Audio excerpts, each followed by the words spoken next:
Student, आज हम अपने इन्वायरमेंट एजुकेशन के एक इम्पॉर्टेंट टॉपिक पे बात करने वाले हैं। इसका नाम है ग्लोबल वार्मिंग। ग्लोबल वार्मिंग के बारे में जानने से पहले हम बात करेंगे ग्रीन हाउस या ग्रीन हाउस इफ़ेक्ट की। ग्रीन हाउस क्या है? ग्रीन हाउस एक शीशे का घर होता है जिसमें हम अपने पौधों को सुरक्षित रखते हैं।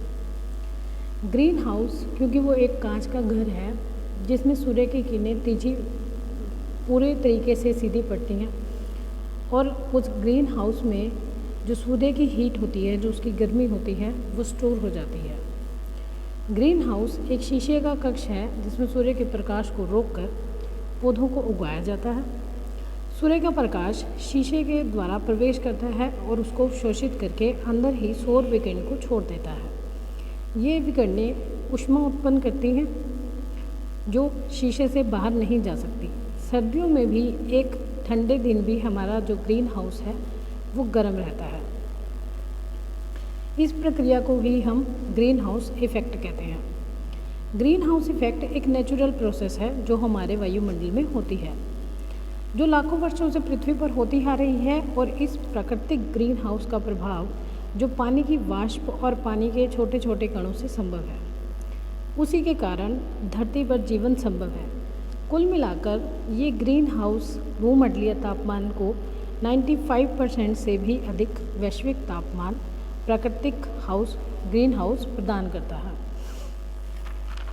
यदि इस घटना ना हो या इस घटना के बिना औसतन वैश्विक तापमान -17 डिग्री सेल्सियस हो जाता तो इससे कम तापमान में जीवन का अस्तित्व नहीं रह पाएगा।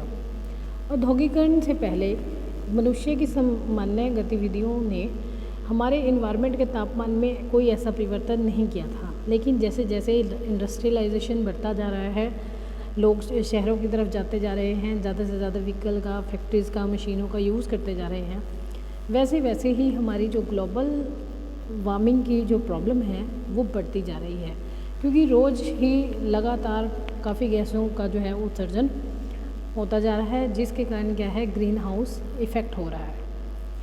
ग्रीन हाउस प्रक्रिया के लिए कुछ महत्वपूर्ण गैसें हैं जैसे कार्बन डाइऑक्साइड, क्लोरोफ्लोरोकार्बन, मीथेन और नाइट्रोजन ऑक्साइड। ये सभी गैसें क्या हैं?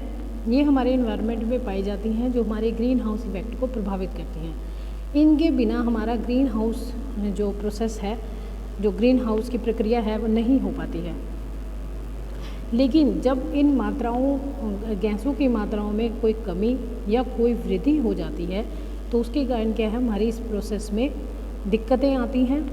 अगर हमारे वायुमंडल में कार्बन डाइऑक्साइड की मात्रा बढ़ जाए या कम हो जाए तो हमारा ग्रीन हाउस इफ़ेक्ट काम नहीं करता है। कार्बन डाइऑक्साइड गैस या क्लोरोफ्लोरोकार्बन, मीथेन, नाइट्रोजन, ये सभी हमें कैसे मिलती हैं? ये सभी हमें वनों की कटाई से, जीवाश्म ईंधनों के जलने से, पराली के जलने से, धान के उगाने से, कीटनाशकों से ईंधनों का जलना, या हमारा जो ये ट्रैफिक है जो हम अपने ट्रांसपोर्ट्स या व्हीकल्स का दिन प्रतिदिन यूज़ करते जा रहे हैं, उसके कारण क्या है, जो हमारी गैसों में बढ़ोतरी होती जा रही है। अब हम बात कर लेते हैं कि ग्लोबल वार्मिंग क्या होता है। ग्लोबल वार्मिंग आज के टाइम में वर्ल्ड की सबसे बड़ी चुनौती है। वर्तमान समय में इसको एक बहुत बड़ी प्रॉब्लम के रूप में ही जाना जाता है। पृथ्वी के तापमान में होने वाली बढ़ोतरी और इसके कारण मौसम में होने वाला परिवर्तन, जैसे आप देखते हैं कि किस साल बहुत गर्मी थी या बहुत ठंड थी, तो ये सभी जो परिवर्तन है ये हमारे ग्लोबल वार्मिंग के कारण ही हो रहे हैं कि बहुत ज़्यादा हीट हमें महसूस होती है। वर्तमान में वायुमंडल में कार्बन डाइऑक्साइड की मात्रा लगातार बढ़ती जा रही है, जिसके कारण ग्लोबल वार्मिंग नामक समस्या जो है हमारी बढ़ती जा रही है। वायुमंडल में कुछ गैसें पाई जाती हैं जैसे नाइट्रोजन, ऑक्सीजन, कार्बन डाइऑक्साइड या अन्य जो गैसें हैं, इन सब के मिश्रण से ही हमारा जो इन्वायरमेंट है वो काम करता है सारा। लेकिन जैसे ही इन गैसों में कुछ कमी या वृद्धि हो जाती है या इनका बैलेंस बिगड़ जाता है, उसके कारण क्या है, ग्लोबल वार्मिंग की समस्या बढ़ जाती है। इसके कारण क्या है? ग्रीन हाउस गैसों का उत्सर्जन सबसे बड़ा कारण है। वही मैं आपको बता रही हूँ कि जैसे जो हमारी जो महत्वपूर्ण गैसें हैं, जैसे कार्बन डाइऑक्साइड हमारी मेन गैस है ग्रीन हाउस इफ़ेक्ट के लिए, अगर इसमें बढ़ोतरी होती जा रही है लगातार, तो वो भी हमारे ग्रीन हाउस इफ़ेक्ट को प्रभावित कर रही है, जिसके कारण ग्लोबल वार्मिंग बढ़ रहा है। वनों की कटाई, वन हमारे लिए बहुत ज़रूरी है, वन ही जीवन है, लेकिन लगातार इनकी कटाई के कारण हम अपने ही पर्यावरण को दिन प्रतिदिन हानि पहुंचाते जा रहे हैं। आप जानते हैं कि पेड़ पौधे क्या जो अपने प्रकाश संश्लेषण क्रिया करते हैं, अपना भोजन बनाते हैं, उसके लिए वो कार्बन डाइऑक्साइड का प्रयोग करते हैं और ऑक्सीजन को छोड़ते हैं, लेकिन वो इतनी भी कार्बन डाइऑक्साइड अपने अंदर ऑब्जर्व नहीं कर सकते जितनी हम इन्वायरमेंट में छोड़ रहे हैं। उसके कारण क्या है कि पूरी कार्बन डाइऑक्साइड पेड़ पौधे नहीं ले पाते हैं, तो जो एक्स्ट्रा कार्बन डाइऑक्साइड हमारे इन्वायरमेंट में रह जाती है वो हमारे ग्लोबल वार्मिंग का कारण बन जाती है। औद्योगिकरण और नागरिककरण, फैक्ट्रियों के धुएं से बहुत विषैले पदार्थ निकलते हैं, बहुत सारी गैसें निकलती हैं जो हमारे इन्वायरमेंट को रोज़ हार्मफुल करती हैं। अदर एक्टिविटीज़ जैसे कि वाहनों का प्रयोग करना, क्योंकि रोज़ ही हम बहुत ज़्यादा ट्रांसपोर्ट का यूज़ करते हैं, नई नई गाड़ियाँ, नए नए व्हीकल्स, पैदल चलना तो हम अवॉइड ही करते हैं, साइकिल्स का यूज़ भी बहुत कम करते हैं। तो रोज़ जो हम इन वाहनों का प्रयोग करते हैं उसके कारण क्या है, डेली ही बहुत सारी विषैली गैसें जो है हमारे इन्वायरमेंट में मिलती जा रही हैं।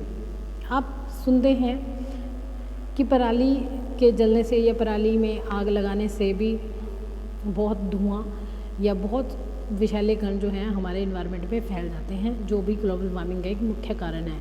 इसलिए सरकार ने इस पर बैन लगाने की भी पूरी कोशिश की है, या इसके रिगार्डिंग लोगों को बहुत अवेयर करने की भी कोशिश की गई है।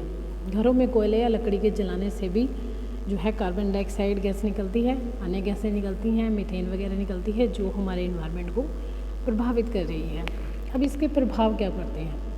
जब हमारी ग्लोबल वार्मिंग की प्रॉब्लम बढ़ जाती है तो सबसे पहला परिवर्तन हमारा आता है मौसम में असंतुलन, जैसे बाढ़ का आना या सूखा का आना, ये भी एक ग्लोबल वार्मिंग से प्रभावित कारक है। मानवीय अस्तित्व पर खतरा, क्योंकि जैसे जैसे ये विषैले, अब आप लेटेस्ट न्यूज़ कई बार सुनते हैं कि कमरे में अंगीठी जलाने से मनुष्य की मौत हो जाती है, या बंद कमरे में आग जल रही है तो उससे भी काफ़ी लोगों की मृत्यु हो जाती है। ये केसेस हम हमेशा सर्दियों में सुनते आ रहे हैं। तो इससे फिर भी हमें ये एहसास नहीं हो पाता लोगों को कि ये गैसें जो हैं वो हमारे शरीर के लिए कितना हार्मफुल हैं, फिर भी हम ऐसी गलतियाँ अक्सर कर देते हैं। तो जो गैसें हैं उनका एक बैलेंस होना ही ज़रूरी है, अगर वो बढ़ जाएं तो हमारे अस्तित्व के लिए ही खतरा पैदा कर देती है। ग्लोबल वार्मिंग मीन्स तापमान का बढ़ना, पृथ्वी का गर्म होना। तो इसका कारण क्या है, हिमनद पिघलते जा रहे हैं, हमारे ग्लेशियर पिघलते जा रहे हैं, जिसके कारण क्या है, समुद्री जल स्तर में भी वृद्धि होती जा रही है। वो पिघला हुआ सारा पानी हमारी नदियों में, हमारे समुद्रों में आकर मिल जाता है। समुद्री अम्लता में वृद्धि हो जाती है। प्रजातियाँ, क्योंकि वो पानी बहुत लंबे टाइम तक हमारे समुद्रों में आ जाता है या बढ़ जाता है, क्योंकि समुद्र में अम्ल की मात्रा बढ़ जाती है, तो मछलियाँ भी अपने जीवन को सुरक्षित नहीं कर पाती हैं, और बहुत सारी जीव जंतु या पशु पक्षियों की प्रजातियाँ ग्लोबल वार्मिंग के कारण प्रभावित हो रही हैं। कृषि उत्पादकता में कमी, पेड़ पौधों को भी सांस लेने के लिए साफ़ कार्बन डाइऑक्साइड की ज़रूरत होती है, लेकिन जैसे इसमें और गैसों की भी मिलावट होती है या हम कीटनाशकों का लगातार प्रयोग करते हैं, तो उससे हमारी कृषि उत्पादकता में भी बहुत कमी आ रही है। इस ग्लोबल वार्मिंग के कारण हमारे भारत में भी बहुत सारे इफ़ेक्ट हो रहे हैं, जैसे हिमनदों पर प्रभाव, तटीय परिस्थितियों पर प्रभाव पड़ रहा है, कृषि पर प्रभाव पड़ रहा है, और समुद्री जल स्तर में भी बहुत गहरे प्रभाव पड़ रहे हैं। अब जब ये समस्या इतनी बड़ी है तो उसको सुलझाने के लिए, क्योंकि ये वर्ल्ड की समस्या है, इसको सुलझाने के लिए भी बहुत सारे प्रस्ताव रखे गए या इंटरनेशनल लेवल पे भी एफर्ट्स किए गए हैं। उनमें से हम कुछ की बात कर लेते हैं। मॉन्ट्रियल प्रोटोकॉल 16 सितंबर 1987 को विकसित देशों ने ग्रीन हाउस गैस की मात्रा को कम करने के लिए एक अंतर्राष्ट्रीय समझौता किया। इसमें ओजोन परत को हानि पहुंचाने वाले पदार्थों को कम करने को निश्चित किया गया।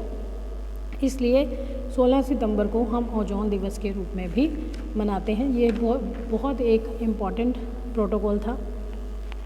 क्योटो प्रोटोकॉल यह एक अंतर्राष्ट्रीय पर्यावरण संधि है और इस प्रोटोकॉल का उद्देश्य वायुमंडल में ग्रीन हाउस गैसों के उत्सर्जन को कम करना था। क्योंकि ये प्रॉब्लम दिन प्रतिदिन बढ़ती जा रही थी, इसलिए ये प्रोटोकॉल रखा गया। दिसंबर 1997 में जापान के सबसे कम प्रदूषित शहर क्योटो में सम्मेलन हुआ। 183 देशों ने इस प्रोटोकॉल की पुष्टि की। ऐसे ही हमारा एक इम्पॉर्टेंट और सम्मेलन था अर्थ समिट, पृथ्वी शिखर सम्मेलन जिसको हम बोलते हैं। पहला पृथ्वी शिखर सम्मेलन 1992 में ब्राज़ील में रियो डू जनेरा में किया गया और इसका उद्देश्य भी पर्यावरण के बचाव के लिए कार्य करना था। तो आज हमने जो अपनी इम्पोर्टेंट डिस्कशन की है वह है ग्लोबल वार्मिंग और उसके इंटरनेशनल